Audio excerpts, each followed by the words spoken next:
Today's video is sponsored by our friends at Famous Faces and Funnies, located in Melbourne, Florida, as well as Docking Bay 94, located in Boca Raton, Florida, and Ian's Display Stands. Click on the link below and remember, shipping is nationwide.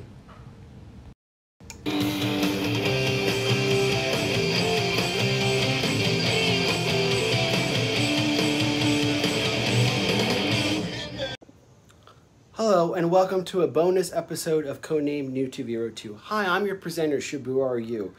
Now, earlier I had made videos highlighting the recent Mattel Masters of the Universe Origins release that's making its way to Walmart. And we highlighted Battle Cat as well as He-Man and Skeletor. I had gone as far as to proclaim Battle Cat one of my top 3 action figures for 2020 so far. Now, I wanted to follow up with the 3rd installment of that, and this time we're going to look at the female characters of Masters of the Universe, and namely, Lynn and Teela. And just to recap, one of the things that I kind of comparing it to is the 2018-2019 Super 7 reissue of these iconic figures. Now, I'm going to go through a few things where one is better than the other, but the other is better in different regards, and I'll explain that when we look at the figure in more details. So stay tuned. Now, I'll be the first to admit that my Master of the Universe collection isn't as big as a lot of others, despite me growing up and loving the hell out of this. So here's some that I have in the retro room. Of course, I have Snake Mountain and Stridor there. And then we saw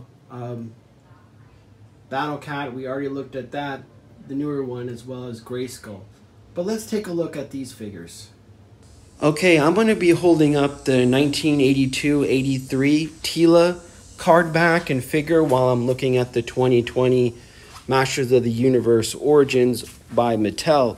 And again, like when initially, a few months back, I saw plenty of He-Man and Skeletor, but the rest of the Wave 1 and Battle Cat seemed to be, more difficult to come by. And I'm like, oh no, not another G.I. Joe classified Target fiasco. But credit Mattel, they have stocked the shelves in abundance where they're readily available to everybody.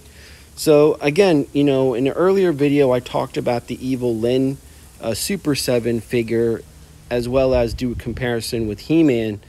But we're going to look at this as well as the original and the Super 7 figure.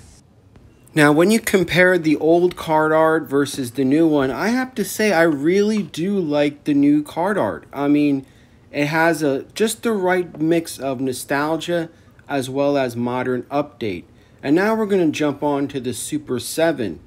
And again, it's the eye of the beholder. The Super 7 seems to be more filmation correct figures, while the Origin seems to be a take on the original Masters of the Universe toy line. And we did the evil Lynn. They're pretty much really close. I happen to like the Super 7 one better, and because it looks more like the character, but it kind of has that, nostalgia feel of, so it's just your flavor. Which is your flavor of the month? I think that I really commend Mattel for doing this and also providing these so readily available, because the main goal is to introduce kids to this iconic franchise. And the card art and the figures, that I think will appeal to today's kids and get them off these iPhones. I wish Hasbro did that with G.I. Joe, but we all know that, that's a complete shitstorm. Now, to summarize, while the Super 7s may be better figures, I think Mattel is making all the right moves with this line. An excellent price point, readily available, deterring scalpers, and using artwork to attract today's kids. It worked for us, and I have no doubt that it will help put down the iPads and unleash imagination. Well, this is Shabu RU signing off.